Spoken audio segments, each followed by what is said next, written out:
now that we've already talked about abstraction and encapsulation and seen it in action, let's move on to the next pillar of OOP, which is inheritance.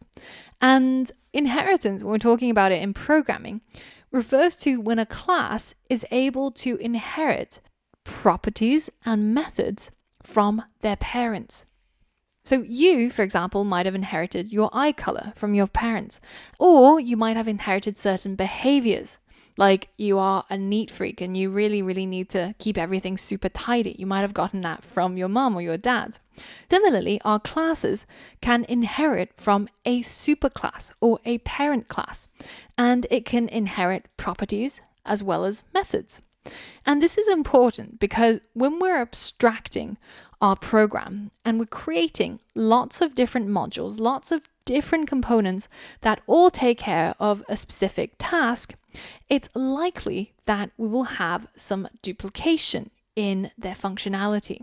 So, for example, our pastry chef and our chef will probably have some similar functionality. They probably both know how to boil some water. They both probably have a method for baking something, but they might do it slightly differently.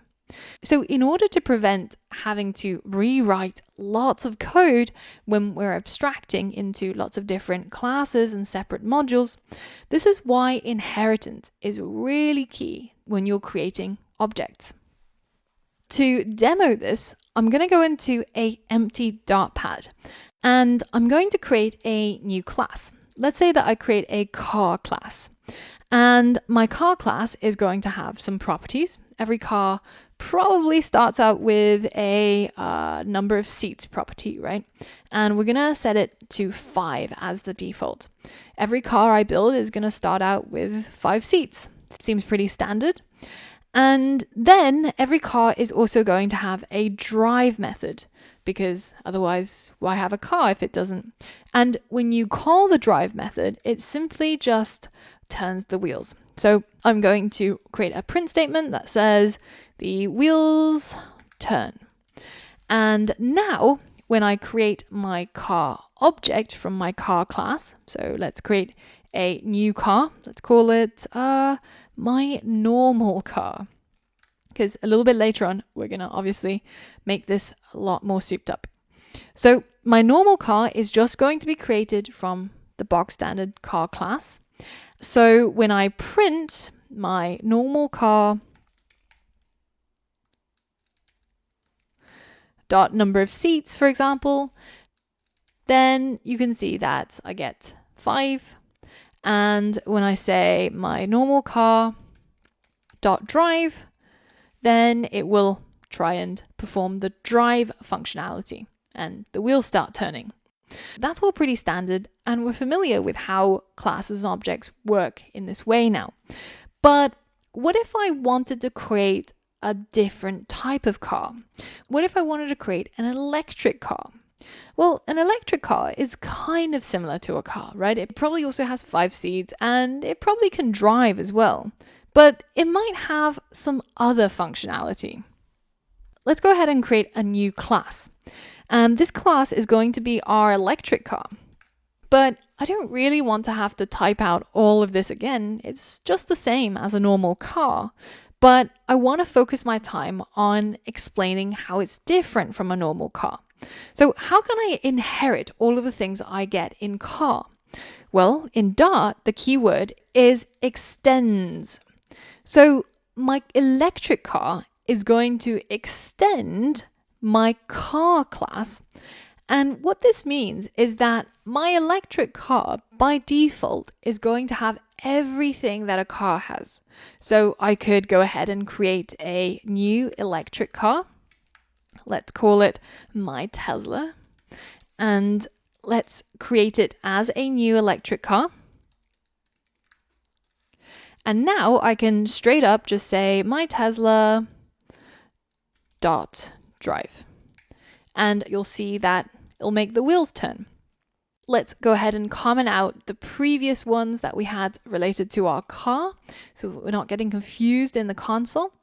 And you can see this my Tesla.drive triggers that electric car to turn its wheels, because it inherited all of that capability from its parent class, the car class.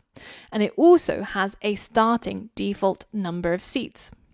But by inheriting from the car class, it means I don't have to repeat myself and type out everything that is common to cars and electric cars. And I can just focus my time on creating code that is different. For example, my electric car might have a battery level, and it's going to start out at 100%, but when it goes down, I can recharge my electric car. So I can have a method called recharge, and this will reset the battery level to 100%. So now, not only does my Tesla drive, it also can recharge. And I didn't have to repeat the things that a car already has. I've managed to incorporate the properties and methods simply by using that extend keyword. This is how inheritance works. And we can see this in our code as well. Every single time that we've created a new stateful widget or a stateless widget, we haven't had to create all the properties or the functionality of a stateless or stateful widget. We've simply been able to tap into it by creating a class that extends the parent class, a stateful or a stateless widget. And if you hold down Command or Control on Windows and you click on that class, you can see that it has various properties and methods that we've been able to simply use because we're extending it, we're inheriting from it. And all we had to do is to describe all the things that are different from the parent class and focus on building out our custom functionality rather than on the basic boring things such as how do we draw a widget on screen? How do we give it a different color? How do we change its shape and size? How do we actually move the pixels around? That's all sorted out for you by the Flutter SDK. And all of that capability are packaged into these parent widgets that we're able to inherit from. Now, in the next lesson, I want to talk a little bit about the last pillar, which is polymorphism. So for all of that and more, I'll see you on the next lesson.